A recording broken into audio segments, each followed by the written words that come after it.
মুসলমানদের ঈদ উদযাপনে পিছিয়ে নেই দেশের সবচেয়ে বড় যৌনপল্লী দৌলতদিয়ার বাসিন্দারাও।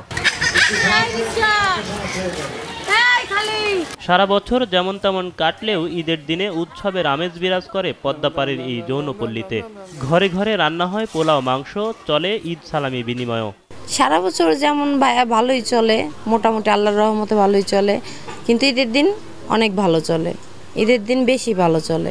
পবিত্র ঈদুল আজহা উপলক্ষে সকালে সেমাই রান্না থেকে শুরু করে ঈদের নামাজ পড়তে সন্তানদের প্রস্তুত করে দেন সেখানকার মায়েরা। পল্লীর ভেতরে চলে মেহেদি আর সালামির আয়োজনও। পরিবার পরিজন নিয়ে আনন্দ উৎসবেই কাটে তাদের ঈদের দিন। আমরা আগের দিন প্রস্তুত নিই, আগামীকাল ঈদ, সকালে উঠে পোলা পানের কাপড় চুপড়, রান্না বাড়া, সিলাই, পোলাও, মাংস এই আয়োজন করি। এই আয়োজন করে এমন করে করে আস্তে আস্তে বিকেল হয়ে যায়, ঘুরতে ফিরতে যাই, পোলা পানিয়া আনন্দভাবে ঘোরাফেরা করে। পদ্মাপাড়ের এই পল্লীতে ৫,৫০০ মানুষ বসবাস করলেও যৌন পেশার সাথে জড়িত প্রায় ১,৩০০ মানুষ। অন্যান্য সাধারণ দিনের চেয়ে তাদের কাছেও এই দিনটি ব্যতিক্রম।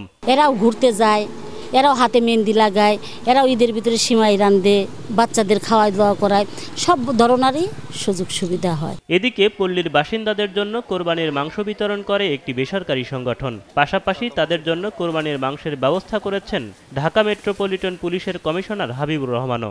আমরা এমন দিন গেছে আমরা একটু কোরবানির মাংস খাইতে পারি নাই। এই হাবিব রহমান আসার পর থেকে আমরা খাইতে পারতেছি। আমরা জীবনে কোরবানির মাংস দেখতে পারি নাই।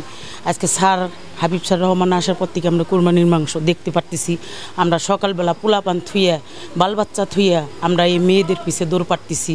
যৌনপল্লীর বাসিন্দাদের কোরবানি দেওয়ার মতো সামর্থ্য না থাকায় উপহার হিসেবে মাংস পেয়ে খুশি তারাও। এই কুরবানির মাংস আমরা তো চোখেও দেখতাম না আগে, এখন এই কুরবানির মাংস পায়ে আমরা খুব আনন্দিত, খুব খুশি। রান্না করে খাই, পোলাপানদেরকে খাওয়াই খুব ভালো।